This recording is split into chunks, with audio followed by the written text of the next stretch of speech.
नया दिन, नई खबर, हर बड़ी खबर पर हमारी नजर, खबर जिसका हम पर, आप पर और देश की सियासत पर होगा असर। और इस बड़ी खबर के हर पहलू पर बजेगा नगाड़ा, क्योंकि यह है जनता का अखाड़ा।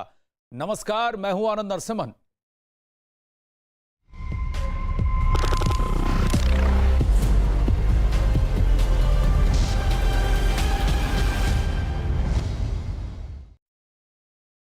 अखाड़ा में आज सबसे पहले बात राम जन्मभूमि तीर्थ क्षेत्र ट्रस्ट पर जमीन खरीद में भ्रष्टाचार के आरोपों पर सियासत जो अब तेज होती जा रही है।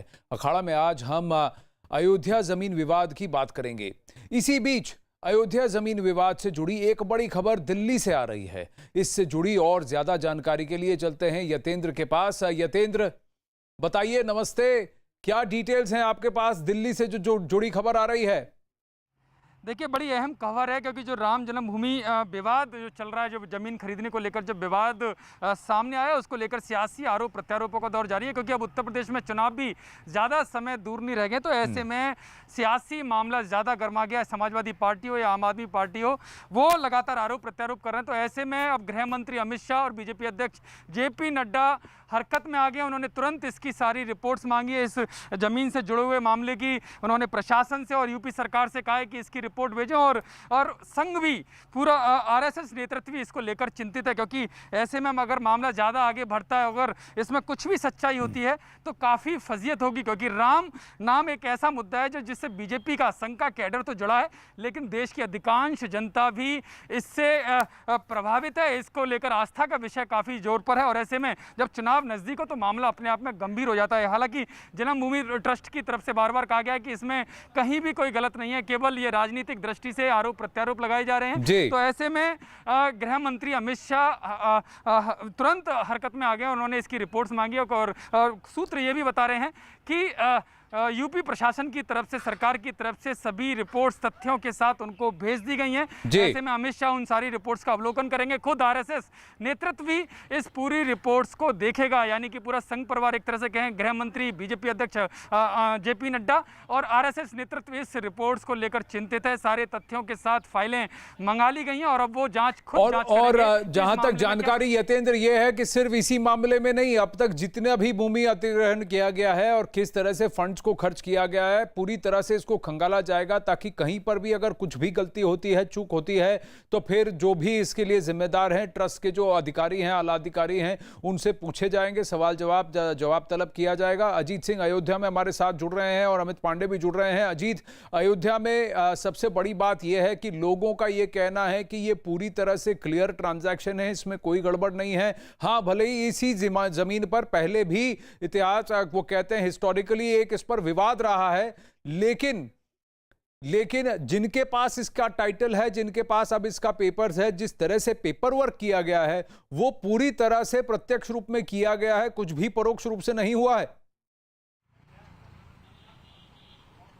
देखिए, बिल्कुल आनंद, जिस तरह से जमीन का एग्रीमेंट हुआ है और 2011 से 2021 तक का जो उसका स्टेटस है, वो सुबह हमने उस परिवार से बात की थी जो एक मुतवल्ली का परिवार था, जिसके दो बेटे थे, नूर आलम के साथ साथ जो उनके बड़े बेटे थे जावेद आलम। उन्होंने साफ तौर पर कहा कि इस जमीन में कोई विवाद नहीं है। 97 में ये जमीन उनके नाम आई थी और उसके बाद उन्होंने 2011 में कुसुम पाठक और हरीश पाठक के नाम पर एग्रीमेंट कर दिया था 1 करोड़ में, और 2017 में इसकी रजिस्ट्री कर दी 2 करोड़ में। उसके बाद ये जमीन गई सुल्तान अंसारी के पास और सुल्तान अंसारी को दाखिल खारिज के बाद ट्रस्ट को जमीन दी गई। लेकिन ट्रस्ट की तरफ से साफ तौर पर यह कहा गया, चंपत राज के जो सचिव है ट्रस्ट के आनंद, उन्होंने सीधे तौर पर यह कहा कि विज्ञप्ति जारी की कि जो जमीन का मौके पर रेट है, जो सर्किल रेट है, वो 1423 रुपए, और उसके मुताबिक हमने ये जमीन कम रेट में नहीं खरीदी है, हमने बल्कि ज्यादा दिया है सर्किल रेट, चूंकि 5 करोड़ 80 लाख रुपए था।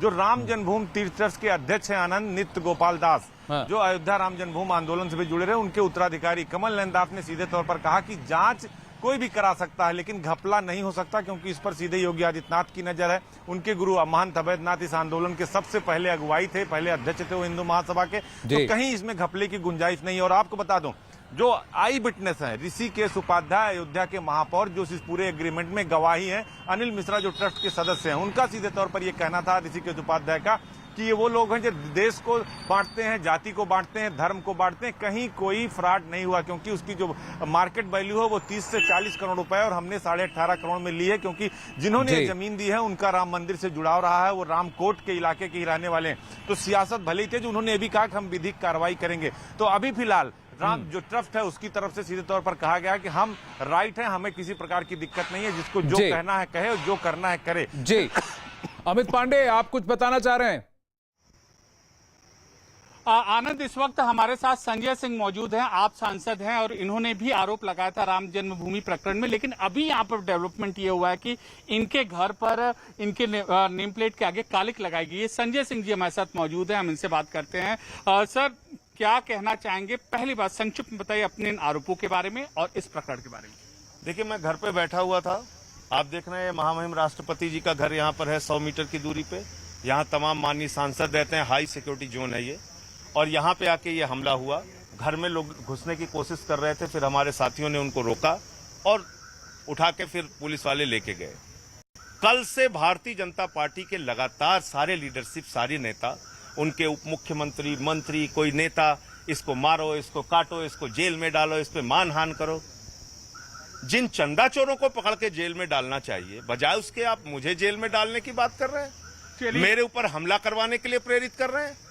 केंद्र की सरकार यहां बैठी हुई है भारतीय जनता पार्टी की, उनके अधीन यहां पुलिस आती है। मुझे मिट्टी का तेल डाल के जिंदा जला के मारने की धमकी दी गई, उसकी शिकायत दे चुका हूं, उस पर आज तक कोई कार्रवाई नहीं हुई, इसमें भी कुछ नहीं होगी। लेकिन मैं भाजपा के गुंडों से और केंद्र की सरकार से कहना चाहता हूं, 1000 हमले करवाओ, मेरी हत्या करवा दो, लेकिन मैं चंदा चोरों को जेल भिजवाकर ही मानूंगा। सर, आपने ये जो आरोप लगाया है, न्यूज 18 इंडिया के कैमरे पर जो इससे जुड़े एक जो शख्स हैं, उन्होंने कहा है कि कागज दिखाते हुए कहा कि लेन देन में, बिक्री में कोई यहाँ पर गड़बड़ी नहीं हुई है। चोर क्या बोलेगा? नहीं, जो जमीन के मालिक हैं, चोर क्या बोलेंगे? देखिए, ये तो चोरी का आरोप लगा रहे हैं अमित, लेकिन इनके पास तथ्य क्या है? और दूसरी बात, इन्होंने बीजेपी पर भी आरोप लगाया। क्या इनको पता है कि जो आए थे इनके घर पर, जिनको की पुलिस लेकर गई